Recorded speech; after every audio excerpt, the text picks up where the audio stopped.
사랑하는 성도 여러분, 교회 안의 갈등은 보통 큰 문제 때문에 발생하기보다 너무나도 사소해 보이는 문제들 때문에 발생하는 경우가 더 많습니다. 그런 교회 안의 갈등은 조그마한 씨앗이 서로 상처를 입게 되고 그 씨앗이 점점 불어나서 마음이 다치게 되고 나중에는 관계가 멀어지는 경우가 많습니다. 이런 교회도 있었대요. 강대상 그 카페트 색깔을 초록색으로 하느냐 아니면 자주색으로 하느냐, 그것 때문에 싸우게 돼서 교회 공동체가 둘로 갈라졌다라는 이야기를 들었습니다. 로마 교회 공동체도 같은 문제에 있었던 것 같습니다. 그들의 갈등은 어떤 복음 자체에 대한 어떤 이단적 문제, 시비 이런 게 아니었습니다. 먹느냐 먹지 않느냐, 지키지 않느냐 지키느냐, 해야 하느냐 말아야 되느냐, 그러한 의견 대립이었습니다. 예수님께서 세우신 이 주님의 공동체 안에서 신앙의 방식과 양심의 차이가 갈등의 씨앗이 된 것입니다. 바울은 이 문제에 대해서 조금만 좀 이해해라, 사이좋게 지내라, 그런 말로 덮지 않습니다. 그는 이 갈등을 하나님의 심판대, 그리스도의 십자가, 그리고 하나님 나라의 본질, 그런 가장 깊은 본질적인 이야기로 이 문제에 대해서 이야기를 하고 있습니다. 왜냐하면 이 갈등의 씨앗은 취향의 문제가 아니라 우리가 어디에 속한 사람인가에 대한 문제이기 때문입니다. 그래서 바울은 단도직입적으로 묻습니다. 10절 말씀에 보면 네가 어찌하여 내 형제를 비판하느냐, 어찌하여 내 형제를 업신 여기느냐, 우리가 다 하나님의 심판대 앞에 서리라. 여기서 바울은 어느 한쪽을 책망하지 않습니다.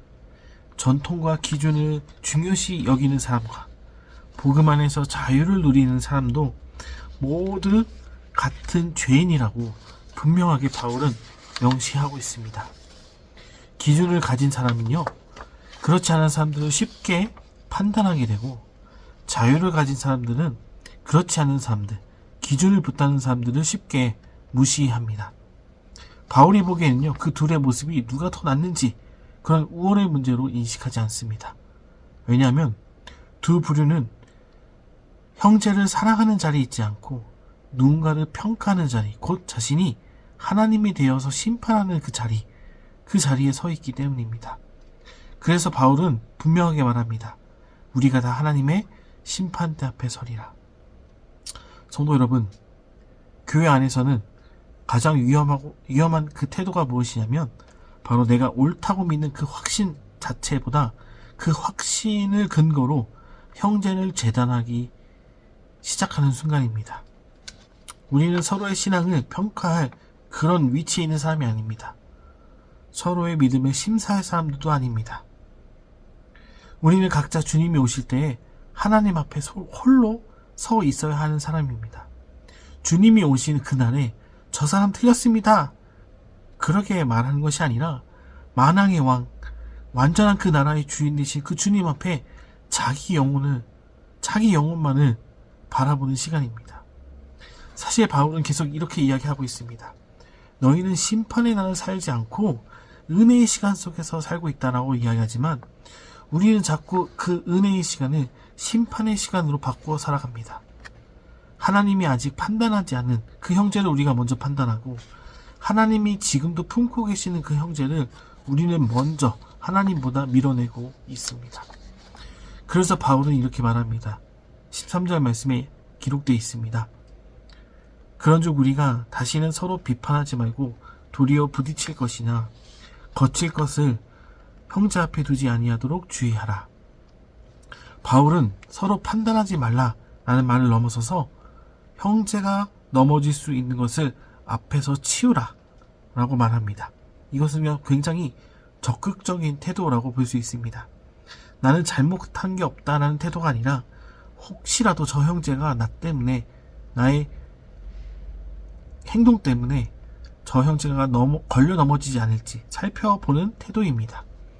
바울의 시선은 옳고 그름의 시선이 아니라 형제의 상태를 우리의 시선으로 그렇게 옮겨놓고 있습니다. 이전에는 누가 맞느냐 이게 중요했다면 이제는 형제가 괜찮을까? 우리의 이웃의 상태는 혹시라도 시험되지 않았을까? 이렇게 우리 형제, 공동체의 상태를 살피는 것이 우리의 모습이라는 겁니다. 서로를 돌아보는 것, 돌보는 것, 이것이 형제를 향한 우리의 마땅한 자세입니다. 어떤 분은 다른 사람 상관없이 나만 신앙생활을 잘한다면 상관없다고 생각하시는 분들도 계시지만, 주님은 우리가 나 홀로 신앙생활을 하기를 원치 않으시는 분입니다. 신약 성경을 보면 서로라는 말씀이 굉장히 많이 등장하고요. 하나님은 그 하나님 나라의 백성들을 통해서, 그 공동체, 너와 나를 통해서 지금까지 사역을 이루어오셨고 앞으로도 그렇게 일하시는 분입니다. 그러므로 우리 주변의 형제를 살피고 돌보는 그 모든 일들은 하나님의 그 일에 동참하는 일입니다. 여러분이 함께 모여서 회의를 진행하거나 어떤 중요한 행사를 할 때에 매끄럽게 그 일 자체가 잘 진행되는 것, 그것이 분명 중요하긴 하지만 그것보다 더 우리에게 요구되는 것은 서로를 살피면서 주님 안에서 협력하여 선을 이루어 하나 되는 것, 이것이 하나님의 보시기에 더 중요하다라고 볼 수 있습니다. 그래서 바울은 우리에게 분명하게 그 진리를 흐르지 않고 이야기합니다. 14절 말씀에 이렇게 말씀하고 있습니다. 내가 주 예수 안에서 알고 확신하노니 무엇이든지 스스로 속된 것이 없으되 다만 속되게 여기는 그 사람에게는 속되니라. 바울은요, 신학적으로 보면 자유한 사람이 옳다는 식으로 이야기합니다. 사실 음식 자체가 죄는 아니고 어떤 날을 지키냐 지키지 않느냐가 하나님 앞에서 본질은 아닙니다. 그런데 바울은요, 거기서 멈추지 않고요, 다만 속되게 여기는 그 사람에게는 속되니라 라는 말씀을 합니다. 이 말씀 굉장히 놀라운 말씀인데, 바울은 객관적인 정답보다 더 깊은 차원에 대해서 이야기합니다. 그것은 바로 형제의 양심이라는 거예요. 어떤 행동이 나에게 자유일 수 있지만 우리 이웃 형제에게는 죄의 공포가 될 수 있다는 점입니다. 그래서 바울에게 있어서 형제의 양심을 무너뜨리는 자유는 더 이상의 자유가 아니라고 이야기를 하고 있는 거예요. 그래서 바울은 15절 말씀에 말합니다. 만일 음식으로 말미암아 내 형제가 근심하게 되면 이는 내가 사랑으로 행하지 아니함이라. 그리스도께서 대신하여 죽으신 형제를 내 음식으로 망하게 하지 말라. 여기까지는 우리가 고개를 끄덕일 수 있습니다. 그런데 그 다음 이어지는 그 문장을 보면 우리의 시선을 빼앗습니다. 그리스도께서 대신하여 죽으신 형제를 내 음식으로 인해 망하게 하지 말라. 바울은요, 갑자기 음식 이야기에서 십자가 이야기로 넘어갑니다. 그 형제는 내가 설득할 사람이 아니라 그리스도께서 피로 사신 사람이기 때문에 그렇습니다. 내 자유가 아무리 옳다 할지라도, 내 신념이 아무리 맞아도 그 십자가보다는 무거울 수 없다는 사실을 여러분 기억하시기 바랍니다. 그래서 바울이 말한 성숙은 이것입니다. 얼마나 많이 자유를 누리는가가 아니라 형제를 위하여 우리가 얼마나 기꺼이 내 자유를 내어줄 수 있는가입니다. 그것이 바로 사랑으로 행하는 모습이라고 바울은 말하고 있는 것입니다. 기억하십시오. 만일 음식으로 말미암아 내 형제가 근심하게 되면 이는 내가 사랑으로 행하지 아니하다. 그리스도께서 대신하여 죽으신 그 형제를 위해서 내 음식으로 망하게 하지 말라. 그래서 바울은 이 말씀을 하면서 이렇게 정리합니다. 17절 말씀인데요. 하나님의 나라는 먹는 것과 마시는 것이 아니고 오직 성령 안에 있는 의와 평강과 희락이다. 바울은요, 우리가 붙잡고 싸우는 그 모든 문제는 하나님 나라의 본질이 아니라는 거예요. 먹느냐 먹지 않느냐, 지키지 않느냐 지키느냐가 아니라 하나님 나라의 핵심은요, 우리가 성령님 안에서 하나님과의 바른 관계가 형성되어 가고 그 바른 관계 속에서 자기의 권리를 내려놓음으로 통해 우리의 모든 관계가 평화의 관계가 세워지기 시작하며 서로를 품고 내어줌으로써 기쁨이 충만해지는 공동체로, 기쁨이 충만해지는 내 삶으로 성숙해 가는 것, 이것이 정말 주님이 원하시는 겁니다. 그래서 바울은 18절 말씀에 이로써 그리스도 이와 같이 섬기는 사람들은 하나님을 기쁘시게 하며 사람에게도 칭찬을 받느니라. 세상은 이미 자기가 옳다고 주장하며 각자의 이념에 따라 갈라져 있습니다.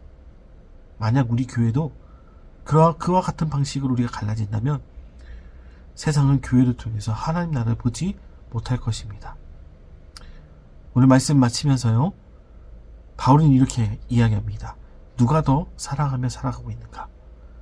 하나님 나라를 살아내는 사람들은 언제나 기꺼이 자신을 내어주며 서로 사랑하는 사람, 그것을 위해서 한 걸음 한 걸음 달려가는 사람입니다. 형제를 세우기 위해서 기꺼이 자신의 권리를 내어줄 수 있는 사람입니다. 여러분, 우리가 이 일을 어떻게 행할 수 있습니까? 바로 그리스도 예수님께서 우리를 위해 자기 권리를 주장하지 않으시고 십자가로 자신을 기꺼이 우리를 살리기 위해서 내어주셨기 때문입니다. 여러분, 교회는요, 그 십자가로 하나 된 공동체입니다. 성령 안에서 의와 평강과 희락이 흐르는 그런 하나님 나라의 질서를 살아내는 공동체, 그 교회를 통해서 하나님이 일하시는, 하나님이 역사하시는 그런 독일교회로서 2026년에도 하나님 앞에 영광 돌리는 우리의 삶이 되기를 간절히 소망합니다. 함께 기도하겠습니다. 하나님 아버지, 우리를 향하신 하나님의 마음을 보게 하시니 감사드립니다. 자기 아들을 아끼지 아니하시고 내어주신 그 하나님께서 지금 우리를 붙들고 계심을 믿습니다. 주님, 우리가 넘어질 때마다 스스로를 정죄하며 주저앉았던 순간들을 돌아봅니다. 그러나 우리를 정죄하지 않고 오히려 예수 그리스도께서 우리를 위하여 간구하고 계심을 우리가 다시 한번 붙들게 하여 주옵소서. 환난과 공고와 염려와 두려움, 이 모든 것도 우리를 사랑하시는 예수님 때문에 우리가 넉넉히 이기는 자임을 우리가 믿고 살아가게 하여 주옵소서. 더욱더 그 주님 안에서 우리가 하나 되고 믿음 안에서 온전하게 살아내는 하나님의 사람들로서 우리가 온전하게 세워져서 우리가 형제를 돌봄을 통하여 하나님 앞에 영광 돌릴 수 있는 귀한 삶을 살아가게 하시고, 또한 우리가 귀한 명절을 맞이합니다. 이 명절 속에 우리의 가족들이 함께 하나님 나라 안에서 화평을 누리며 하나님과의 바른 관계 안에서 서로를 돌보고 서로를 위해서 기도해주며 서로를 위해서 애써줄 수 있는 그런 복된 그런 가족 모임이 될 수 있도록 주님 인도하여 주옵소서. 예수님 이름으로 기도드립니다. 아멘.